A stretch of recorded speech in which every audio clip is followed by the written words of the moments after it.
Et pourquoi pas moi? Par où on commence? Moi aussi, ça m'arrive. Est-ce que tu t'es déjà posé ces questions? Alors si oui, tu es au bon endroit. Hello, moi c'est Coraline. Et moi, c'est Sarah. On t'invite pour Un cocktail d'échange, créer de nouvelles possibilités. évoluer sereinement. Reboostons-nous!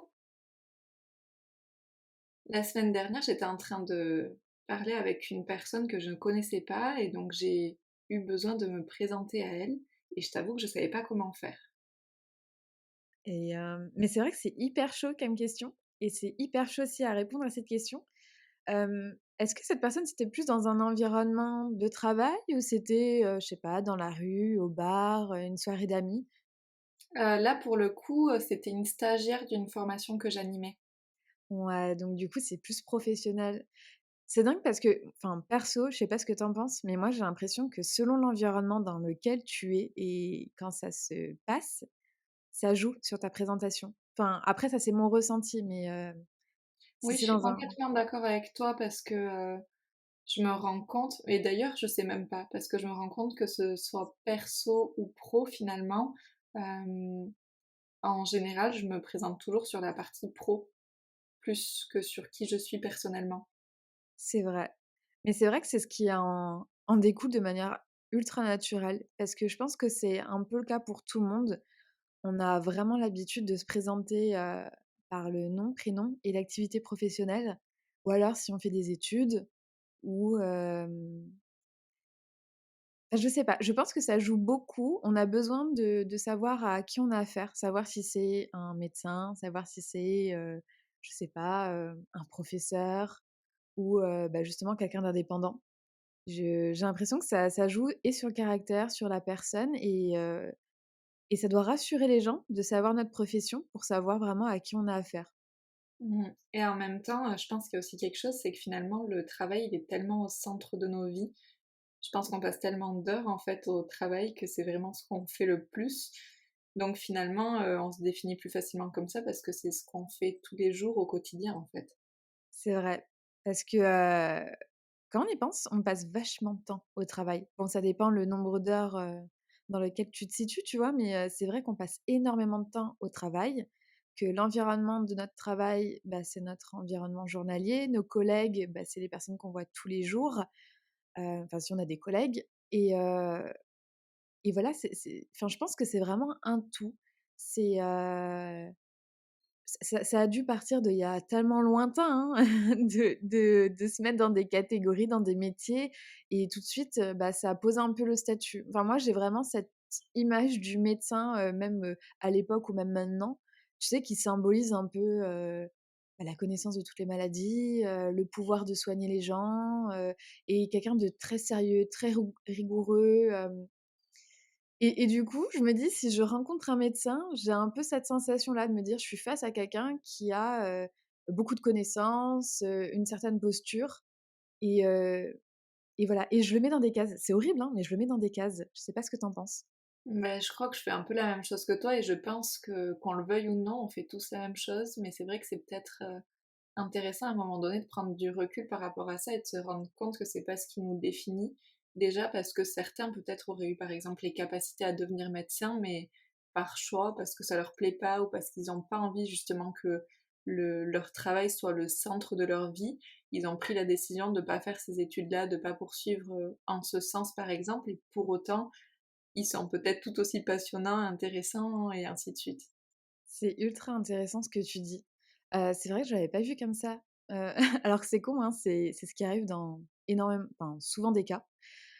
Souvent on choisit des métiers, des études, pas forcément par envie. Des fois, ça dépend, de la pression des parents, de la pression sociale, ou alors, enfin de plein de facteurs. En fait, il y a plein de facteurs qui rentrent en jeu et c'est vrai que des fois, tu as pas forcément le caractère qui va avec le métier, parce que c'est pas le moment ou parce que, ça s'est fait comme ça et ça s'est pas fait autrement et du coup, tu te retrouves, effectivement avec des médecins qui, à la base, eux, voulaient être humoristes. Je garde toujours mon exemple du médecin, mais je sais pas pourquoi je le trouve hyper parlant. Et c'est vrai que si tu as quelqu'un qui à la base voulait être humoriste, ça va être un médecin qui va t'accueillir en faisant tout le temps des blagues et heu et c'est vrai, tu as raison, ça définit pas. Ton métier ne te définit pas.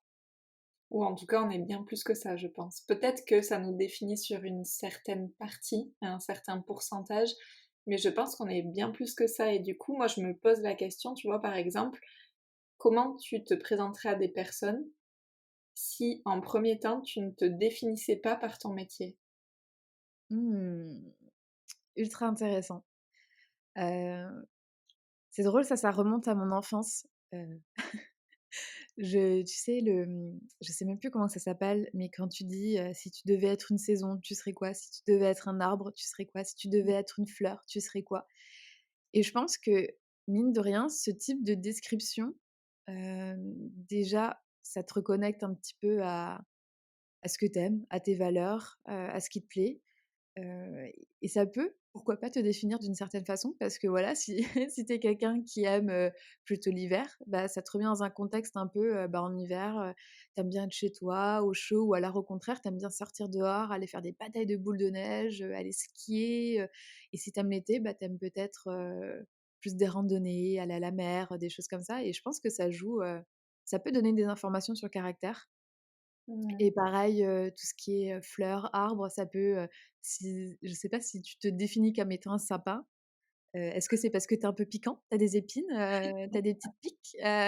Ou alors tu es très enraciné, tel un chêne, parce que tu es très solide, ou alors, tu es un roseau parce que tu es ultra flexible et en plus d'ailleurs, il y a des théories là-dessus. Je sais pas si tu es au courant?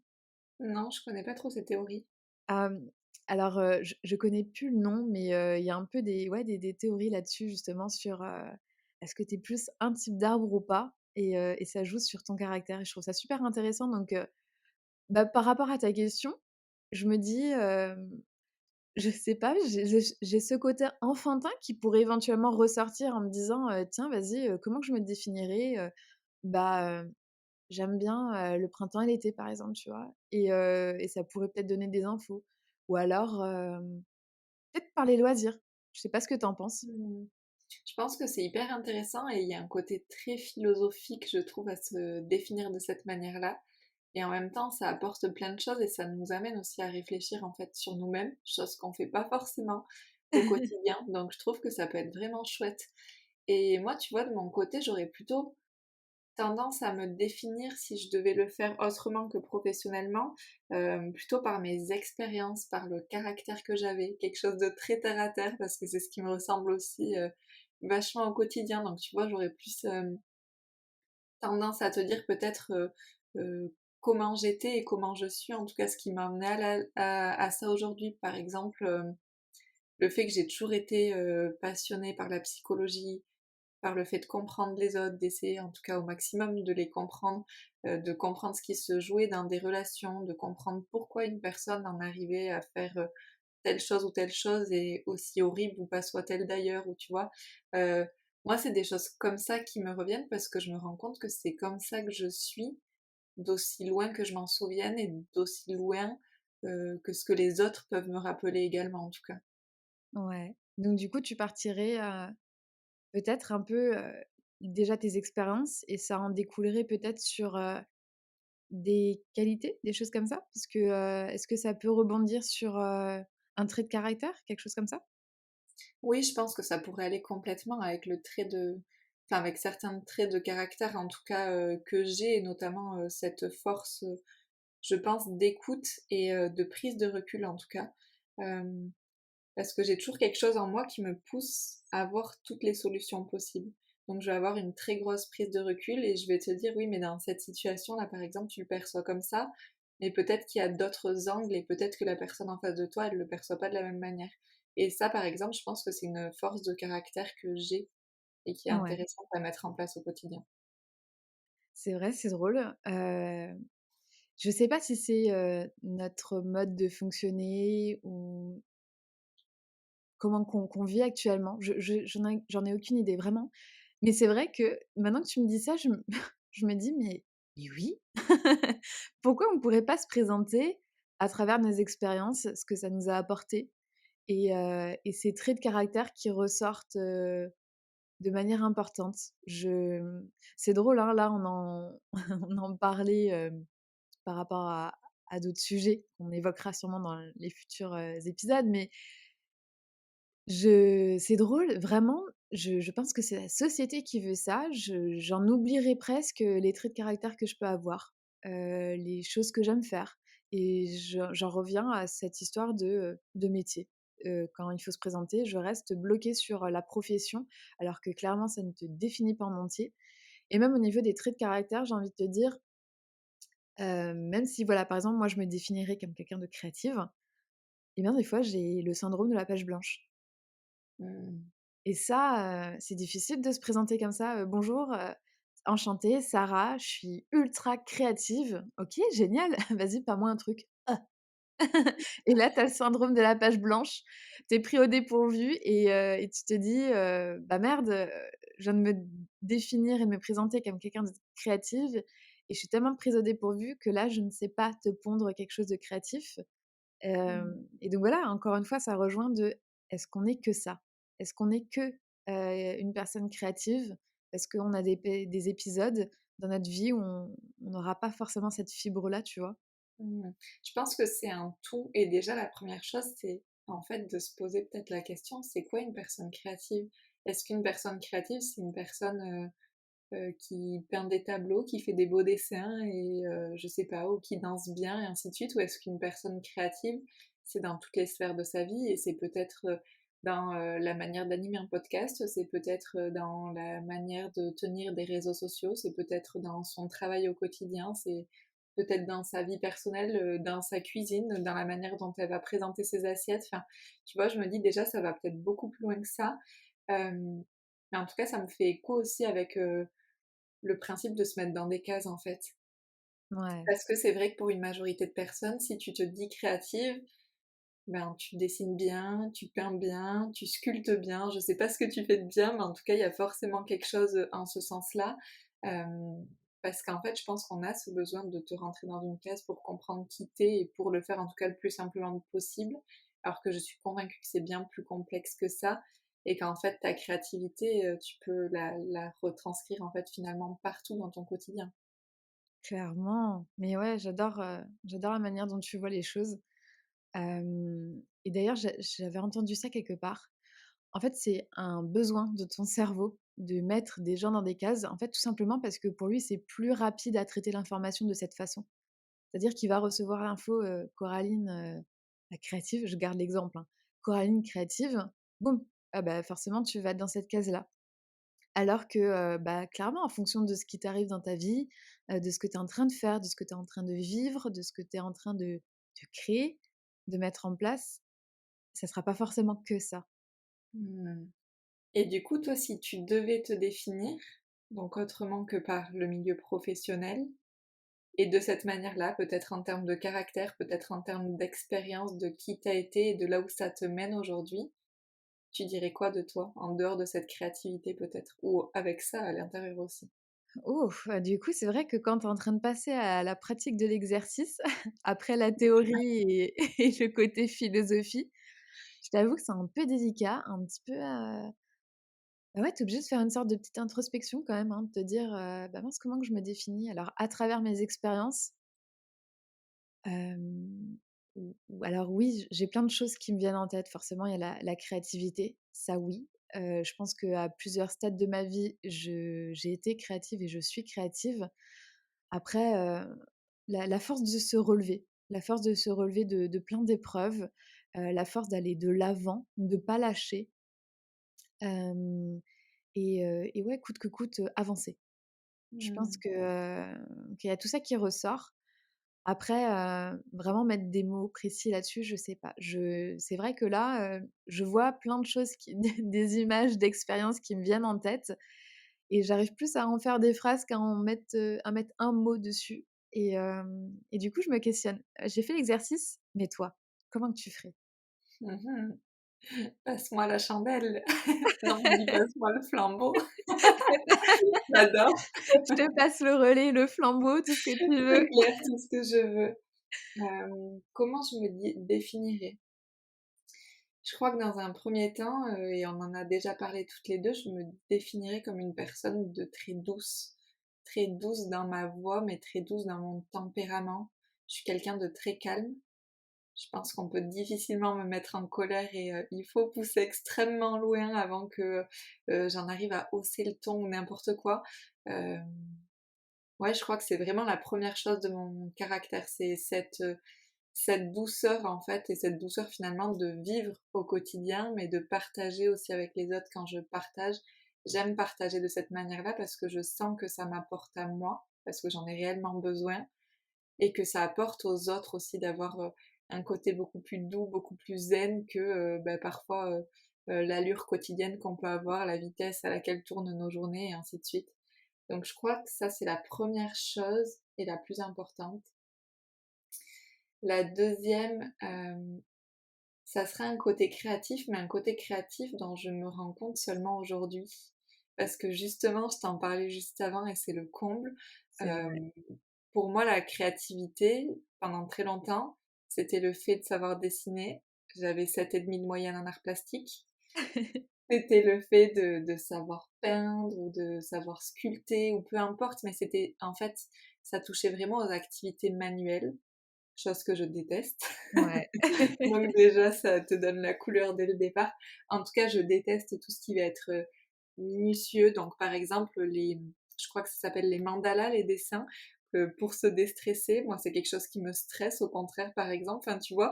J'allais pas du tout dans ce sens en termes de créativité, donc j'étais convaincue que je l'étais pas et en grandissant et depuis quelque temps, je me suis rendu compte que c'était bien plus que ça et qu'en fait la créativité, c'est aussi potentiellement la créativité de créer un million de choses, de projets dans ma vie et je pense que je suis une grande spécialiste par contre de ce côté-là pour, sortir des nouveaux projets, tous les 4 matins et donc finalement en ce sens, je me rends compte à quel point je peux être créative, hem, mais à mon sens à moi finalement, pas au sens commun peut-être, de la majorité des personnes. Je crois que c'est les 2 choses qui me définiraient le mieux. Ouais, douceur et créativité. Mmh. Et alors déjà, j'ai 2 choses qui me viennent en tête quand tu me parles de tout ça. Effectivement, tu ouvres, le champ des possibles au niveau de la définition. Le mot créativité. C'est vrai que je pense que dans la plupart, des gens, la plupart des gens pensent que créativité, c'est dessin, c'est, peindre, c'est sculpter, c'est façonner, c'est faire des choses comme ça. Et en fait, ça va beaucoup plus loin. Je pense que tu as vraiment raison de mettre le doigt dessus parce que, bah, finalement, c'est pas forcément que manuel. Voilà, ça peut Mmh. aussi être, des idées dans la tête, avoir plein d'idées, plein de projets, plein d'envies. Je pense qu'il y a vraiment ce côté-là que le mot, sa définition est beaucoup plus grande que ce qu'on voit dans le dictionnaire. C'est Mmh. peut-être un côté un peu spirituel, un peu, philosophique de se dire, «Non, la créativité, c'est pas que le dessin, c'est pas que la peinture». Et 2e chose que je voulais aussi, mettre en lumière, c'est quand tu m'as dit que tu étais, bah, voilà, quelqu'un de très douce. C'est très rigolo. Je nous ai vus, en symbole. Toi comme une petite plume, très légère, très douce, qui virevolte dans l'air très délicatement et moi je me suis vue comme un gros feu parce que moi je suis quelqu'un de beaucoup plus, spontané. Des fois j'ai, alors c'est très bizarre, autant des fois je suis très calme, autant des fois alors là je suis, pleine de passion et ça s'entend dans ma voix, je vais partir au quart de tour, je vais parler très fort, je vais être vivante dans ma voix, vivante dans mes propos et je vais être comme un feu là qui s'embrase et des fois je suis beaucoup plus calme, comme si c'était un feu qui s'éteignait, pour juste se reposer avant d'être allumé, tu vois? Enfin j'avais ces 2 symboles là et c'est vrai que je me dis, pourquoi on serait pas des symboles? C'est clair, pourquoi pas? Et déjà, je trouve que ça amène, une certaine complémentarité qu'on peut avoir toutes les 2 quand tu dis ça. Je trouve que ça fait vraiment lien et que c'est hyper intéressant d'avoir ce côté feu par moment et ce côté très doux à d'autres moments. Donc je me dis que c'est hyper intéressant. Et au-delà de ça, ce que je vois encore une fois de toi quand tu me dis tout ça, c'est ta créativité. Alors là, au sens propre pour le coup, pas au sens élargi, de mettre des images et des symboles sur, ce que les gens peuvent dire ou vivre. Et tu vois, ça m'amène à autre chose parce que, en tout cas, je me questionne là-dessus. J'ai l'impression du coup que tu es une personne qui va être, très, visuelle par ta créativité justement, qui va imager beaucoup, les situations et ainsi de suite. Alors que moi, tu vois, peut-être une autre chose qui me définit et auquel j'avais pas pensé, c'est mes ressentis. Ouais. C'est que moi, je vais ressentir les gens, je vais ressentir les situations, je vais ressentir les lieux, peu importe quoi. Je vais sentir si c'est un moment qui va pas, s'il y a un problème, si tout va bien et ainsi de suite et je vais le ressentir corporellement. Mais par contre, je visualise très peu et d'ailleurs, on en parlera plus tard de nos pratiques également très certainement. Dans mes pratiques, je peux visualiser, mais c'est pas ce avec quoi je suis plus à l'aise. Je suis beaucoup plus à l'aise dans le ressenti, dans le corps vraiment finalement et dans ce qui se passe à l'intérieur de moi. Et je trouve ça hyper intéressant parce que j'ai l'impression, parce que tu me dis que toi c'est différent et que tu le vis autrement, peut-être plus par le visuel justement. Ouais, j'ai je peux pas m'empêcher de faire la remarque. J'ai des frissons quand tu m'as parlé de ça parce que c'est exactement ce à quoi je pensais. Quand tu m'as fait la réflexion, par rapport à mes images et cetera, je me suis dit: «Mais non, mais je suis vachement visuelle» et c'est vrai que, hem, bon là, en plus d'autant plus de par, les formations que je suis en train de faire et l'apprentissage que je suis en train de faire, j'ai cette notion d'être visuelle, d'être plus dans les tu sais, dans les sens, d'être, le goût, le toucher, l'ouïe, l'odorat, bah, les yeux, le visuel et aussi, alors non, je crois que ça c'est pour le toucher, c'est kinesthétique et à chaque fois j'ai toujours du mal, j'ai peur de mal prononcer. Kinesthésique, ouais. Ouais et tu as aussi ce sixième sens, du coup les ressentis, l'intuition et c'est vrai que, je trouve ça chouette que dans certaines pratiques donc du coup, moi je suis en train de l'apprendre, pour dans ma formation actuelle pour, un futur boulot. Enfin pour ajouter une formation, à mes accompagnements mais c'est vrai que du coup, moi je suis en train de l'apprendre, je suis en train de le revoir. C'est des choses qu'on voit quand on est tout petit, à Mmh. l'école. Moi je suis en train de me souvenir que, quand j'étais petite, on nous apprenait à l'école, bah, les yeux c'est pour voir, les doigts pour toucher, le nez pour sentir, la bouche pour goûter, et au fur et à mesure de quand tu grandis, de ton environnement encore une fois et bien tu vas développer certains sens plus que d'autres et c'est vrai, pourquoi on se définit pas aussi par ça? Pourquoi on Mmh. dirait pas, «Ah ouais, non mais moi je suis carrément visuelle. Ah j'ai besoin de voir des images, des couleurs, enfin moi je vibre en voyant les choses quoi» et toi tu vibres du coup avec l'intuition, enfin c'est je trouve ça trop chouette. Mais je trouve que c'est hyper intéressant, alors ça me fait beaucoup le lien, bon on en reparlera certainement plus tard ou peut-être dans d'autres épisodes aussi. En fait, quand on parle de ça, ça me fait le lien avec la PNL parce Mmh mh. qu'en programmation neurolinguistique, une des manières de créer ce qu'on appelle créer le rapport, donc créer le lien de confiance avec la personne avec qui on est en train de communiquer, ça va être les canaux de communication et on va se rendre Ouais. compte du coup qu'on a certaines personnes qui vont communiquer beaucoup par le visuel en disant: «Je vois», j'ai regardé ou des choses comme ça, plein de termes autour de Mmh. la vue, le fait de décrire aussi des lieux ou des choses comme ça. Tu Ouais. en as d'autres qui vont toujours te dire: «Je me ressens comme ça dans cet endroit, je sens ça à l'intérieur de moi» ou «Je perçois», donc plus en termes de sensation. Donc là, on est sur du kinesthésique, tu en parlais tout à l'heure. Ça peut être, également plus auditif, donc j'ai entendu, j'ai écouté, des choses comme ça et on va se rendre compte que vraiment en allant chercher la personne sur son canal directement, on va pouvoir rentrer plus facilement en fait en communication avec elle. Et donc je me dis qu'en plus ça a un intérêt vraiment ben, intéressant en tout cas quand tu veux communiquer avec certaines personnes et transmettre des messages qui sont pas toujours évidents, tu vois par exemple à transmettre. Et en fait je me rends compte à quel point j'avais jamais fait le lien. C'est-à-dire qu'il y a des exercices et des techniques pour découvrir quel canal de communication principal on a. Et Ouais. moi je m'étais quand même jamais rendu compte jusque-là que je le sais depuis toujours, que je suis kinesthésique finalement, puisque je fonctionne qu'au ressenti, mais il a fallu que je fasse ces exercices pour en prendre conscience. Et là, tu vois, je me rends compte du coup en échangeant avec toi également que pour savoir comment sont les autres, jusque-là, je leur ai proposé de faire ces exercices et en fait non. Juste en échangeant avec la personne, je me rends compte que tu peux te rendre compte, ça fait beaucoup de rendre compte, de si la personne justement elle est auditive, elle est visuelle, elle peut être aussi olfactive et gustative, mais en général c'est plus, disons que Mmh. c'est secondaire, en général c'est pas primaire quand c'est le cas Ouais. et c'est hyper intéressant je pense, d'en avoir la connaissance et voilà, je viens d'avoir une prise de conscience, en live quoi. Et tu me fais ça me fait réagir, parce que justement quand tu me dis, la majorité des personnes sont moins olfactives et gustatives, je me dis: «Ouais, mais attends, un cuisinier, est-ce que du coup il développe pas ce type de sens-là par rapport à son métier?» et on en revient un petit peu, tu sais, à notre sujet de départ. Est-ce qu'on se définit par son métier? Ah ouais, mais alors du coup, si tu es, alors je sais plus exactement le nom de ce métier-là, mais voilà, tu es né pour, enfin, tu es le nez pour les parfums, tu sais? Je sais plus si c'est Mmh. un titre, mais ou alors, oui, enfin, ceux qui créent les parfums. Du coup, eux, ils vont vraiment développer leurs capacités et leurs sens, olfactifs. Du coup, c'est un peu lié, tu vois?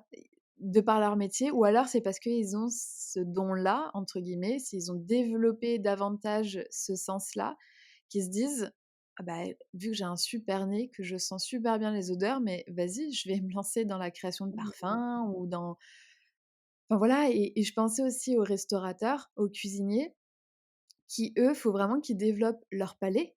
Faut qu'ils aient, Mmh. ce sens-là qui soit complètement développé pour être un bon cuisinier. Pour moi, c'est lié.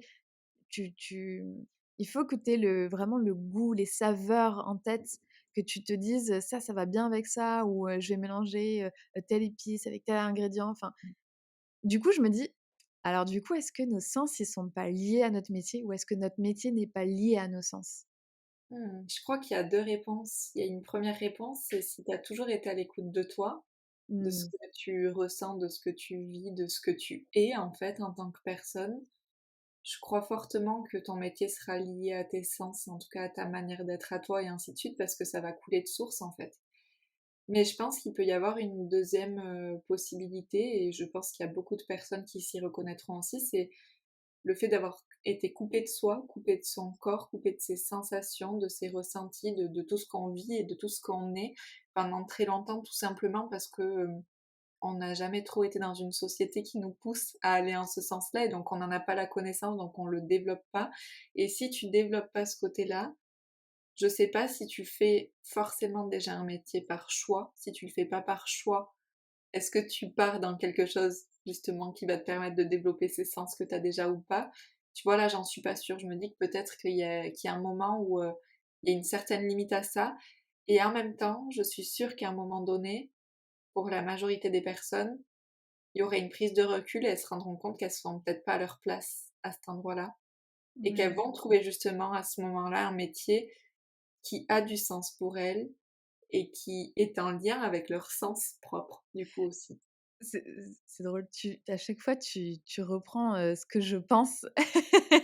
Parce que justement, quand tu as fait ta phrase, un métier qui a du sens, alors qu'on vient de parler d'essence, c'est très étrange, tu vois? Et c'est Mmh. très en lien. C'est ouais, ouais, ouais, c'est très puissant parce que, effectivement, ça peut jouer, ça peut avoir un lien et qui agit sur quoi? C'est lequel agit sur l'autre, c'est vraiment puissant. Mais ça me Hem fait penser à je te le pose là en plein milieu, ça me fait penser à qui est arrivé en premier de l'œuf ou la poule. Là, j'ai l'impression qu'on est en train de partir sur le même débat et d'ailleurs, j'ai cherché les réponses ne sont pas très claires, donc on est toujours en questionnement, je crois, sur ce sujet-là.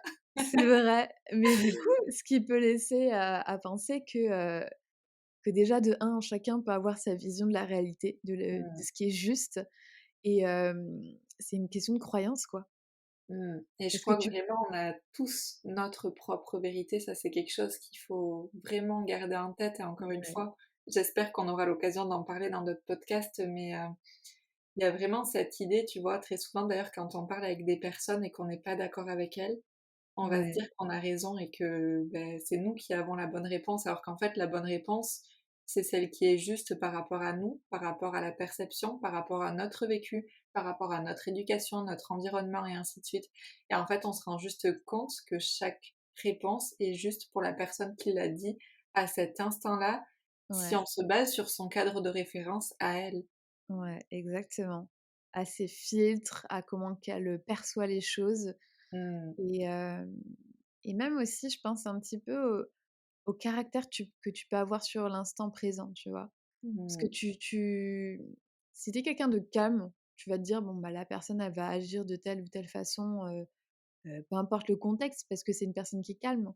Mais si à Mmh. un moment donné, ça tombe pile au moment où c'est un petit peu ce qu'on appelle la goutte d'eau de trop, qui va faire déborder le vase et ben, la personne va peut-être exploser et ça va peut-être changer la donne, quoi. Mmh. Ouais, ça fait lien avec l'état interne et les émotions, en fait, en Ouais, fonction de comment tu te sens à un instant T. c'est ça va vrai. changer, la suite des choses. Et moi, je me posais la question, du coup, j'avais envie qu'on creuse un petit peu là-dessus quand même. J'aimerais bien que tu te présentes à nous, que tu te définisses en tant que personne, mais professionnellement. Alors peut-être si tu as envie de nous partager quelques bribes de ton parcours ou peut-être sur ton métier actuel et ce qui t'a amené ici, je sais pas en fait, libre à toi. C'est vrai que c'est drôle parce qu'on disait au début que la plupart du temps, on se présentait professionnellement parlant et là, pour le Mmh. coup, on a réussi à ne pas encore se présenter professionnellement parlant. Je me suis fait la réflexion au fur et à mesure qu'on parlait, qu'on discutait parce qu'on a donné quelques petites infos, sur nous. Voilà, des que toi, tu es une petite plume toute douce, toute calme, et que tu étais beaucoup dans les ressentis. Enfin, tu vois, c'est des petits mots comme ça qui donnent des informations sur les gens et alors, professionnellement parlant, ça y est, on est en train d'aborder le sujet. Alors, moi, j'ai un parcours quand même vachement, vachement, étrange, atypique. J'ai fait une formation quand j'étais jeune, enfin des études que je ne voulais pas, que je n'ai pas souhaité et donc j'ai fait des études en mécanique. J'ai travaillé pendant 8 ans, dans l'industrie, dans la conception de projets industriels, voilà, c'est le terme exact. J'étais, dessinatrice industrielle, donc en gros, dans les bureaux d'études, s'il faut concevoir, un nouveau mécanisme, un nouvel objet et ben, je suis présente dans les bureaux de conception et de dessin. Donc c'est-à-dire que non seulement je pense à comment ça va, fonctionner, comment qu'on va, là, je suis en train de regarder un un vélo sur, notre terrasse. Donc par exemple, il y a quelqu'un qui va venir avec une idée. Moi, j'ai besoin d'un moyen de transport. OK. Alors donne-moi ton cahier des charges, donne-moi tes besoins, tes contraintes. Tu as besoin que ça soit, qu'il y ait pas d'énergie, donc on va partir sur un vélo effectivement, parce que tu as pas besoin de mettre d'essence, tu as pas besoin de mettre de diesel, donc voilà, on conçoit un objet, en fonction des besoins et des contraintes du client et ensuite, faut non seulement que je trouve l'idée de comment ça va fonctionner, quels matériaux je vais utiliser, comment ça va Mmh. être assemblé et surtout comment, les pièces vont sortir. Donc c'est ultra, technique comme métier donc fallait que je voie, l'objet dans son intégralité, du matériau de base, bon pas l'extraction, mais voilà, le métal va arriver sous quelle forme, on va utiliser quel procédé pour extraire, la forme de ce matériau, comment qu'on va assembler chaque pièce et qu'on va monter et réaliser cet objet et ensuite, bah, c'est le vendre. Et donc il y a encore la partie technique dans la vente. Donc en gros, mon métier, c'était très technique, très mécanique, très poussé et au bout de 8 ans, non seulement le métier n'avait aucun sens pour moi, parce que c'est encore une fois une formation que je n'avais pas souhaitée et au-delà de ça, on a beau dire qu'on est au XXIe siècle, que les mentalités elles changent, c'est faux. Enfin, c'est pas que c'est pas que vrai, c'est pas que faux. En tout cas, dans mon domaine, malheureusement, il y avait encore énormément de sexisme, énormément d'hommes très machos, qui déjà, ne comprennent pas ce que fait une femme dans ce type de milieu et qui du coup vont la dénigrer, de manière quasi quotidienne. Donc autant dire que quand on est une femme dans ce milieu-là, non seulement il faut avoir, les nerfs, bien solides, il faut avoir le caractère bien fort, bien trempé, hem et alors, ça peut marcher quelques années, mais en fait, sur le long terme, moi, je sais pas, comment les autres vivent ce type de métier-là en étant une femme, et moi, j'en pouvais plus, j'ai craqué. Au bout de 8 ans, c'était genre plus possible de subir ça au quotidien. Je ne suis pas là sur terre pour vivre ça, pour vivre des remarques, des critiques, blessantes, qu'on me dénigre personnellement et dans mon travail. Non, en fait. Et donc là, il y a eu une prise de conscience, il y a eu un déclic. Bon, il y a eu le burn-out et la dépression qui sont passés par là.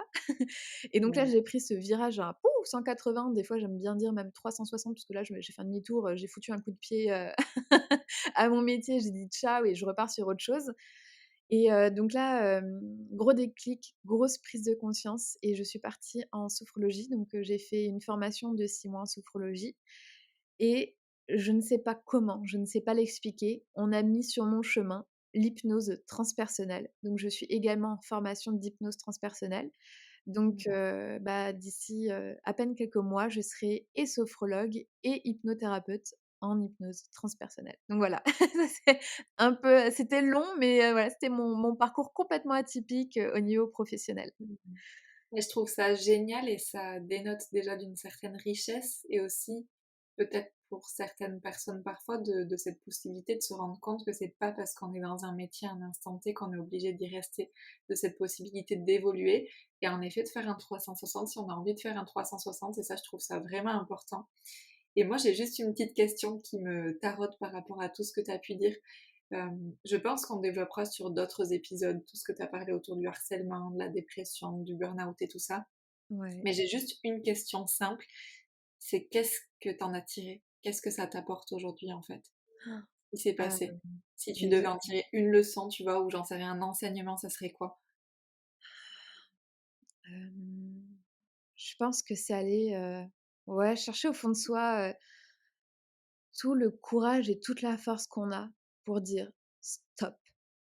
C'est à un moment donné, tu te rends compte que tu pas heureux ou enfin, tu pas heureuse, hein, tu pas épanoui, tu sens que ça va pas, que t'es pas au bon endroit, au bon moment, avec les bonnes personnes, tu dis: «Stop» et là, tu prends ton courage, et en fait, je pense que l'envie et le courage créent la volonté de changer, radicalement de vie, de faire autre chose, de changer, et d'évoluer et aussi, du coup, ce qui en découle, c'est clairement cette liberté. Enfin, moi, je pense que quand on sort de sa zone de confort, qu'on trouve le courage de quitter, la vie qu'on a actuellement et de changer, ça crée une forme de liberté et de puissance, mais tu n'imagines pas ce sentiment de puissance que j'ai ressenti quand j'ai quitté mes emplois.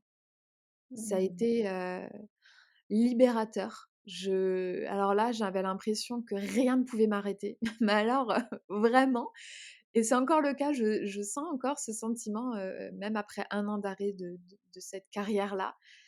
Je sens encore que, bah, non, en fait, plus rien ne m'arrête. Parce que vu que j'ai trouvé la force et le courage en moi, je sais que c'est là, que ça va pas partir, que c'est en moi, que c'est présent et que j'ai juste à l'activer ou le réactiver quand j'en ai besoin.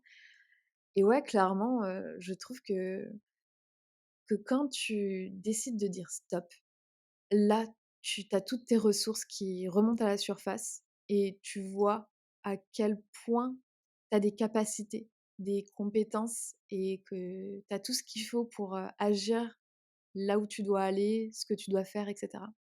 Mmh. C'est hyper intéressant parce que ce que je retiens en fait de ce que tu m'as dit là, en tout cas moi ce qui m'a marqué, c'est cette idée qu'on a tout à l'intérieur de nous, que tu as Ouais, tout à l'intérieur de toi, que j'ai tout et que toutes les personnes en fait ont tout à l'intérieur d'elles. Sauf que peut-être parfois on sait pas que c'est là, peut-être que parfois on a besoin d'aide pour aller chercher tout ça. ouais, Mais ce qui est sûr, c'est qu'on peut le trouver et qu'on peut aller de l'avant et aller vers ce qu'on a envie finalement. ouais et je rebondis rapidement avant de te reposer la question à toi aussi. Mais, quand tu dis, hem, voilà de ce déclic et peut-être se faire accompagner. Moi, je suis d'accord avec toi. Je pense qu'il y a des fois, on a tellement la tête dans le guidon, on fait l'autruche parce que, on se dit: «Non mais de toute façon, il y a pas de solution» et boum, on fait l'autruche, on met la tête dans le sable. Je pense qu'on a besoin de quelqu'un d'extérieur. On a besoin d'être accompagné. Moi, c'est passé, par une première étape, c'était ma psy. Voilà, je suis allée voir un psychologue parce que je sentais que j'avais beau avoir toutes les connaissances en développement, en psychologie, je savais, mais je n'arrivais pas. C'était, j'avais besoin d'un petit coup de pouce, un petit coup de pied aux fesses et surtout quelqu'un qui rallume la flamme. Quelqu'un qui me dise: «Non mais tu pas que ça. Tu pas que ce métier-là qui t'a apporté une dépression et un burn-out. Tu n'es pas ça. Va chercher ce que ça va t'apporter en fait» et c'est Mmh. d'avoir un regard extérieur sur soi qui va, bah, qui c'est comme si tu avais une personne en face de toi qui prenait un miroir. Mais regarde-toi en fait. Regarde Mmh. la force que tu as. Regarde le courage que tu as. Tu l'as en toi. Il faut juste que tu ailles le rechercher pour passer à l'action et aller de l'avant. Et moi, j'image vraiment cette bah, ma psy comme un miroir. Tu parles, tu parles, tu parles et puis en fait, c'est comme si sur le miroir, tu avais des mots qui apparaissaient. Voilà, Mmh. courage, force, déclic, prise de conscience et tu es face à ça, tu peux pas le nier. Et à un moment donné, quand tu es accompagné, c'est ça. Tu as un miroir en face de toi, c'est une personne qui te prend par la main, qui te dit: «Bon allez, maintenant tu as vu les choses et on y va». Tu vois? Mmh. Donc je pense que c'est aussi important que tu aies relevé ce point-là, de se dire je pense très sincèrement que quand tu es dans une impasse, que tu sais que tu dois changer de vie, dans sa globalité, hein, pas forcément que professionnel, peu importe, il faut se faire accompagner par le spécialiste qui va nous convenir et qui va être en adéquation avec notre besoin. Mais je pense vraiment qu'il faut être accompagné par un coach, un thérapeute, un psychologue, une sophrologue, tous ces métiers d'aide parce que, on va aller chercher chez les gens leur puissance, en fait. Mmh. Et surtout, je pense que pendant un certain temps, ça permet d'avoir une béquille aussi, en fait, d'une certaine manière. Ouais. Le thérapeute peut devenir un petit peu ta béquille, le temps de reprendre des forces, de te relever de tout ça. Et surtout, ça te permet d'avoir un endroit pour le déposer et un endroit qui soit neutre, où tu sois pleinement écouté et entendu. Et ça aussi, c'est vraiment hyper important. Et je crois que c'est la première étape d'ailleurs de la suite et d'une guérison ou d'une avancée en tout cas. Exactement et j quand tu me dis ça, j'ai cette image-là qui m'apparaît. J'ai l'impression que le thérapeute, c'est un peu tes petits trous quand tu fais du vélo, tu sais? Mmh. Tu es en train d'apprendre, voilà, tu sais que, tu as appris à marcher, maintenant tu veux faire du vélo, c'est nouveau pour toi, tu sais pas trop comment qu'il faut faire et ben, ton thérapeute, c'est tes petits trous, voilà et ça Mmh. prendra le temps que ça prendra, mais à un moment donné, et ben, on va les enlever, on va lâcher et puis ça va aller tout seul. Et dans n'importe quel moment de sa vie, quand on en ressent le besoin, faut pas avoir honte, faut pas être gêné en fait de juste d'aller demander de l'aide, de dire OK, j'ai envie de changer, j'ai envie de faire un changement dans ma vie et je vais aller chercher le spécialiste qui va m'accompagner là-dedans parce que même des fois, c'est un côté ultra rassurant. Ça rassure et comme tu dis, en fait, le coach, le thérapeute va avoir les mots pour te booster à chaque fois que tu en auras besoin. Mmh. Ouais, c'est clair. Je valide. Et du coup, je vais te poser également la question parce que, on en sait un peu plus de toi de par plein de petites choses, mais professionnellement parlant, qui es-tu? Mmh. Alors professionnellement parlant, ça a commencé, très tôt en fait, je crois depuis le collège et peut-être même avant. J'ai toujours voulu travailler avec les enfants et tu vas voir, je sais contrairement à beaucoup d'ailleurs que j'ai eu la chance de toujours faire ce que j'avais envie de faire. Alors la Mmh. chance, je me suis peut-être créé l'opportunité aussi. Je dis pas que tout, t'est arrivé en claquant des doigts, loin de là. Mais en tout cas, dès mon plus jeune âge, je sais pas, à 16-17 ans déjà, je travaillais auprès des enfants, en tant qu'animatrice à ce moment-là, donc avec mon BAFA et ainsi de suite, en centre de loisirs principalement. En parallèle, je suis devenue éducatrice de jeunes enfants, je me suis mise à travailler en crèche. J'ai travaillé aussi, pour les personnes qui connaissent, en MEX, donc c'est en protection de l'enfance avec les enfants qui sont placés. Donc j'ai évolué vraiment dans ce milieu de parfois la petite enfance, parfois l'enfance, mais en tout cas tout ce qui va tourner, finalement autour de ça, pendant plusieurs années. Et c'est vraiment un domaine que j'affectionne tout particulièrement parce que je sais en fait, l'impact qu'on va avoir sur ces enfants qui seront nos futurs adultes en fait de demain, hem et à quel point du coup c'est important de les accompagner pour leur donner les outils dès le plus jeune âge et qu'ils aient pas besoin de les apprendre beaucoup plus tard comme beaucoup d'entre nous à l'heure actuelle, à devoir Exactement. revenir en arrière finalement. Cette idée de pouvoir, ancrer dès le plus jeune âge, certains modes de fonctionnement, certains modes d'expression, notamment des émotions et ainsi de suite, qui leur permettra d'évoluer, de la manière la plus saine possible, en tout cas pour eux et avec les outils qui leur conviendront. Ça, c'était vraiment mon objectif au départ et bien sûr d'accompagner les familles. J'étais amenée aussi à accompagner les équipes puisque souvent sur de la continuité de direction, heu et c'est un travail qui est passionnant. Malheureusement, les conditions de travail ne vont pas du tout avec. Il y a beaucoup de maltraitance institutionnelle et je pose les mots quand je parle de ça, qui mène parfois de la maltraitance, même professionnelle, alors que bien évidemment c'est pas le souhait de départ, mais à un moment donné ça en découle, de l'épuisement, du mal-être et ainsi de suite, des conditions de travail compliquées, un nombre d'enfants de plus en plus nombreux pour un nombre de professionnels de moins en moins important et ainsi de suite. Et en fait ça m'a amenée également au burn-out à un moment donné, tout comme toi et à me poser des questions sur ce que j'avais réellement envie de faire, ce que j'avais envie de transmettre. Est-ce que j'étais à la bonne place ou pas? avec cette problématique également qu'en étant dans les équipes, j'arrivais pas à faire entendre des messages forts que j'avais envie de faire entendre, tout simplement parce qu'il y a trop de choses qui se jouent, il y a les liens qu'on a entre nous, potentiellement des rivalités parfois et ainsi de suite, qui faisaient que j'étais pas neutre en fait dans les équipes et que donc quand j'apportais mon regard, il était entendu, on va dire, à 50%. Et quand une personne extérieure intervenait et disait mot pour mot la même chose que moi, c'était entendu à 100%. Et là, Mmh. je me suis dit, non, mais ça va pas en fait. Ça va pas parce que les gens vont mal, parce que j'ai toutes mes collègues qui partent une par une en arrêt et que moi-même, je finis en arrêt. Qu'est-ce qu'on donne aussi aux enfants quand on est en train d'être dans cet état-là? Qu'est-ce qu'on peut donner alors que nous-mêmes, on va au plus mal? Il y a tout ça qui a commencé à me questionner. Et je me suis dit, ok, je vais sortir des structures, je vais me former de mon côté, Mmh. je vais venir accompagner notamment ces professionnels, en tout cas c'est l'idée que j'en avais dans un premier temps, à avoir des clés pour leur épanouissement à elles, pour trouver leur équilibre entre leur vie pro et leur vie perso, pour savoir comment accompagner leurs propres émotions à elles et donc montrer par imitation comment faire aux enfants aussi dans un deuxième temps. Enfin voilà, c'est toutes ces choses-là qui m'ont amené à sortir à un moment donné pardon, des structures. Et je me suis formée du coup pour devenir sophrologue dans un premier temps également, donc on se rejoint là-dessus. Je suis devenue sophrologue, je me suis formée également en PNL en parallèle, donc qui est plutôt une méthode hypnotique, mais qui est vraiment cousine de la sophro, donc juste hyper complémentaire.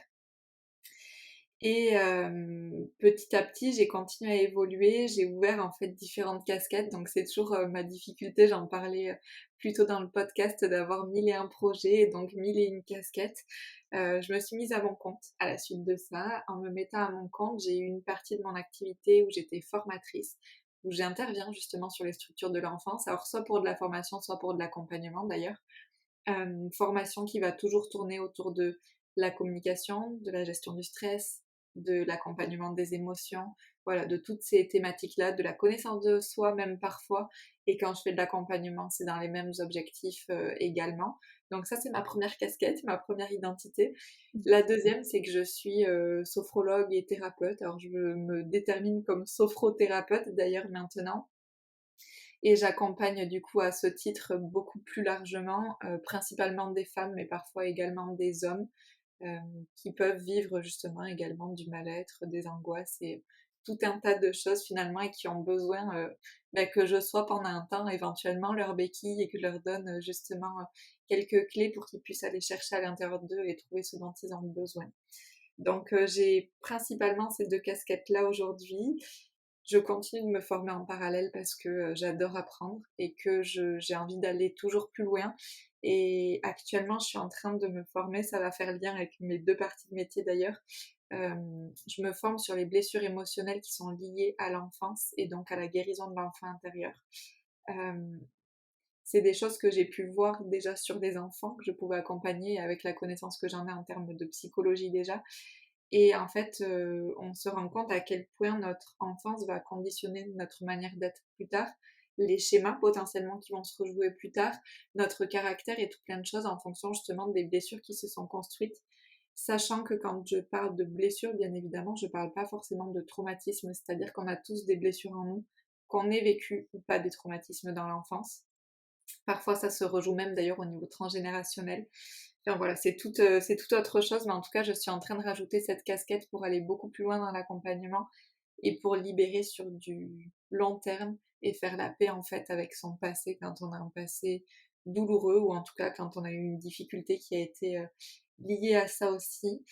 Et puis, comme si c'était pas suffisant, je suis associée également sur une société, donc j'ai 3 associés à mes côtés sur un centre de formation spécialisé dans l'enfance, encore une fois justement, où on donne également des formations et où on est un regroupement d'éducatrices de jeunes enfants justement avec toute cette valeur d'avoir été sur le terrain, de connaître ce qui se passe sur le terrain pour pouvoir apporter une expertise en plus par rapport à potentiellement d'autres professionnels qui interviendraient sur ce type de structure.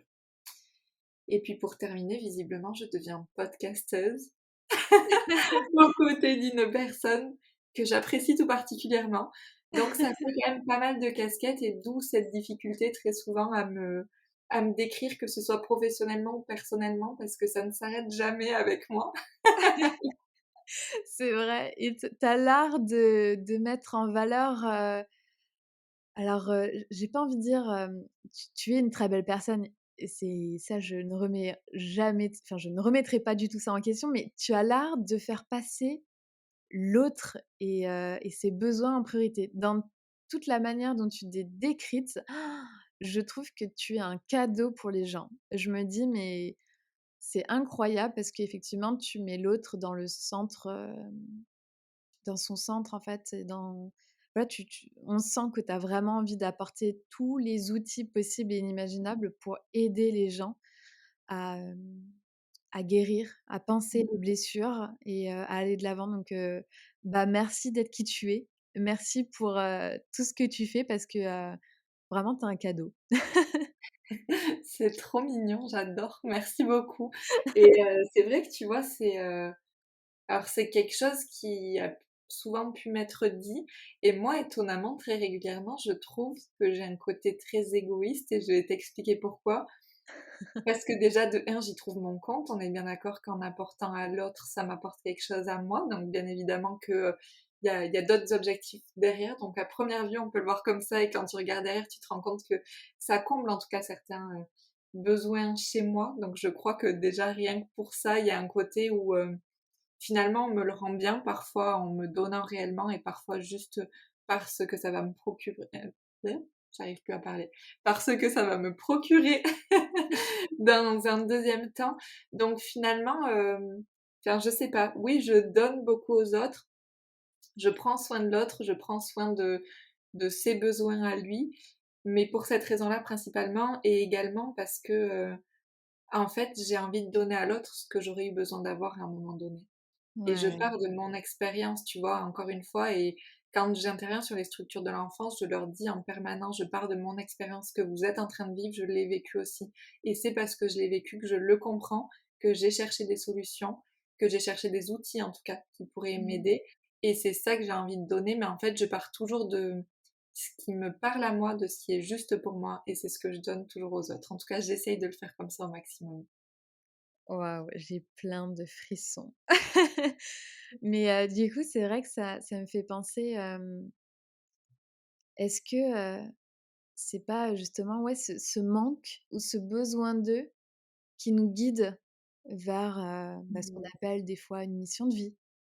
Quelque chose qui vraiment va nous booster parce que, on en a sûrement souffert et on se dit qu'on veut pas faire reproduire ce schéma-là à quelqu'un, on veut l'aider et donc on fait soit un changement de voie, soit par chance, on a déjà travaillé, directement, dans ce qui nous booste, ce qui nous donne de l'énergie, ce qui nous motive et ce qui fait qu'on se lève, chaque matin avec l'envie, bah, de contribuer et d'améliorer ce monde.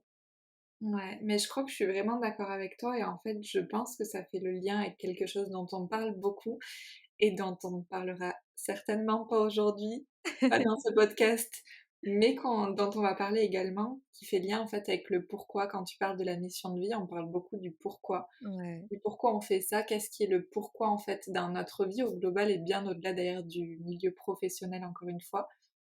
Et je pense qu'on va laisser du suspense un petit peu de ce côté-là et qu'on en parlera plus tard. Exactement. Mais en fait, on l'a rapidement évoqué au début du podcast, mais je m'appelle Sarah, enchantée. Je m'appelle Coraline, enchantée. C'est vrai. On en aurait presque oublié notre identité, nos prénoms. C'est clair qu'on oublie vite tout ça, mais parce qu'une présentation, c'est tellement complet, enfin, ça peut être tellement long et tellement court à la fois qu'on peut en oublier l'essentiel. C'est vrai. C'est vrai que, quand on parlait de se présenter, je nous entends, dire, 1 ou 2 fois à peine notre prénom et encore, presque discrètement, comme si on voulait mettre en avant tout le reste de la palette de couleurs que nous avons et heu et en fait, j'ai l'impression qu'on a un peu fait l'inverse, tu trouves pas? On est parti complètement à l'envers par rapport à ce que quelqu'un ferait normalement, mais en même temps, c'est intéressant et on laisse la curiosité à son comble jusqu'au bout. Toi qui nous écoutes, mais présente-toi à nous. Mmh. Je crois que c'est vraiment ce qui est intéressant et ce que j'ai envie de savoir aussi, c'est vraiment comment tu te définis. toi, en tant que Ouais, personne et comment tu te présentes, en fait, quand tu as besoin de te présenter à quelqu'un aussi? Comment tu c'est fais? vrai. Est-ce que du coup, il y a pas 2 présentations? Tu sais, la présentation un peu traditionnelle, «Enchantée, Sarah, je suis sophrologue et en formation, d'hypnose, transpersonnelle». Ou est-ce que, il y a une autre manière de se présenter? Et n'hésitez pas à aller piocher, dans tout ce qu'on a évoqué dans ce podcast, enfin, prends ce qui te parle, voilà, si tu as envie de te présenter, de manière olfactive, si tu as envie de parler, plutôt, d'images, de ressentis, de sons.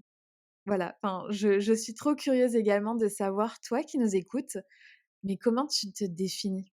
Mmh. On veut tout savoir. On t'invite, toutes les 2, Coraline et Sarah, à te présenter dans les commentaires, ou de n'importe quelle manière qui soit, sur notre compte Instagram, directement dans les commentaires du podcast ou sur notre chaîne YouTube. Et on te dit à bientôt. À bientôt!